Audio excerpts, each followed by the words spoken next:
जय श्री कृष्णा। तो हम अक्सर अपनी जिंदगी में ऐसे कई लोगों को देखते हैं जो कोई भी काम करने से पहले सोचते नहीं हैं, बस कर देते हैं। उसका परिणाम क्या होगा ये नहीं सोचते। हम जब भी कोई कर्म करते हैं तो उसके बारे में एक बार सोचना जरूर चाहिए। हो सकता है जिस कर्म को हम अच्छा समझ के कर रहे हो वो दूसरों के लिए अच्छा ना हो, और कोई बुरा कर्म करने से पहले हम उसके परिणाम के बारे में सोच लें तो हो सकता है हम वो कर्म करने से अपने आप को रोक लें। तो आइए इसको एक कहानी के माध्यम से समझते हैं। बहुत समय पहले की बात है।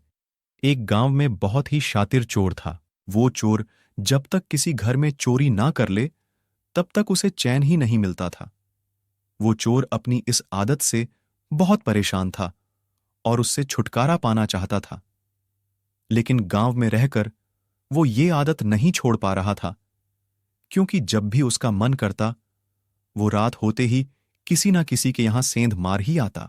अपनी इस आदत को दूर करने के लिए उस चोर ने गांव से दूर जंगल में जाकर रहना शुरू कर दिया।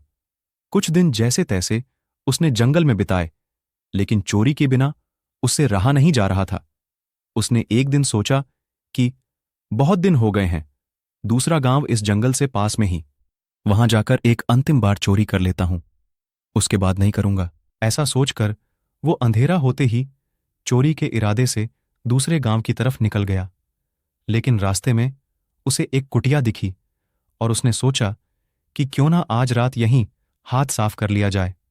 वो चोर जैसे ही उस कुटिया में घुसा तो उसने देखा कि कुटिया के अंदर एक साधु ध्यान में बैठे हैं और वहां चोरी करने के लिए कुछ सामान है नहीं।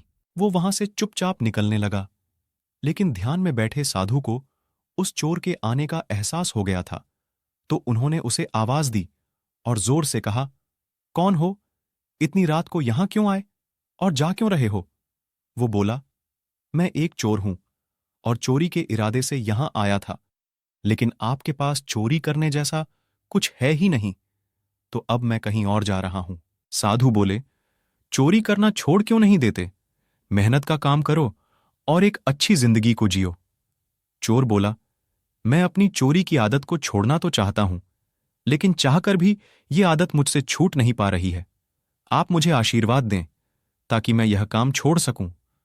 चोर की बातें सुनकर साधु बोले, अगर तुम चोरी की आदत नहीं छोड़ पा रहे हो तो एक काम करना, जब भी तुम चोरी करो तो उसके बाद अपने गुनाहों को उन लोगों के सामने स्वीकार कर लेना जिनके यहां तुम चोरी कर रहे हो, या फिर जिनके यहां तुम चोरी करने के इरादे से जाओ, पहले तुम उन्हें बता देना। साधु की बात सुनकर चोर थोड़ा हैरान हो गया, पर उसने सोचा, साधु ने कहा है तो इस बात का कुछ ना कुछ अच्छा असर ही होगा। ऐसा सोचकर वो वहां से चला गया। अगली रात वो चोर एक घर में घुसा और जैसे ही वो वहां रखे पैसों को अपने बैग में भरने लगा, तभी उसे साधु की बात याद आ गई। उसने मन ही मन सोचा, अगर मैं ये पैसे चोरी कर लेता हूं और फिर घर के मालिक को बताता हूं तो वो मुझे पकड़ लेगा और पुलिस के हवाले कर देगा। पुलिस मुझे पीटेगी और चोरी करने के जुर्म में मुझे जेल में डाल देगी। जैसे ही उसके मन में पुलिस और पिटाई की बात आई तो उसने अपना मन बदल दिया और चोरी किया बिना ही वहां से भाग गया। उसके बाद वो चोर जहां भी चोरी करने जाता उसके मन में वहीं सब बातें आती और वो डरकर बिना चोरी करे ही लौट जाता। कुछ दिन बाद वो चोर उस साधु के पास फिर से गया और उनसे बोला, गुरुजी, आपने मुझे ये कैसा उपाय बताया है?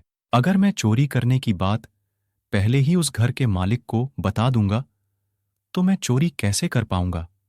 गुरुजी बोले, मैंने तुम्हें ऐसा उपाय इसलिए बताया ताकि तुम जब भी चोरी करने जाओ तो तुम्हें इस बात का एहसास हो कि जो कर्म तुम कर रहे हो या जो कर्म तुम करोगे उसका परिणाम क्या हो सकता है।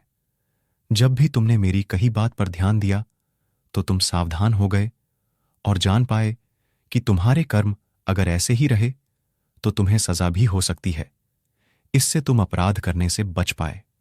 साधु की बात चोर को अच्छी तरह समझ आ गई और उसने चोरी छोड़कर मेहनत से काम करना शुरू कर दिया।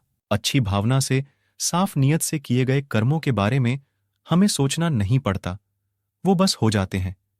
लेकिन जब भी हम कोई बुरा कर्म करते हैं तो हमें कहीं ना कहीं पता होता है कि हम गलत कर रहे हैं, इसके परिणाम सही नहीं होंगे, लेकिन हम अपने गुस्से के कारण, अपने ईगो के कारण, अपनी उस अंदर की आवाज को सुन नहीं पाते, या फिर सुन के भी अनदेखा कर देते हैं और अपने बुरे विचारों को ऊपर रखकर ये सोचते हैं कि हम जो कर रहे हैं वो सही है, लेकिन होता वो गलत है। तो कोई भी कर्म करने से पहले अपने मन को शांत करके अपनी अंतरात्मा की आवाज को सुनो, आपको सही दिशा मिल जाएगी। तो आशा करता हूं कि आपको यह कहानी पसंद आई होगी। राधे राधे।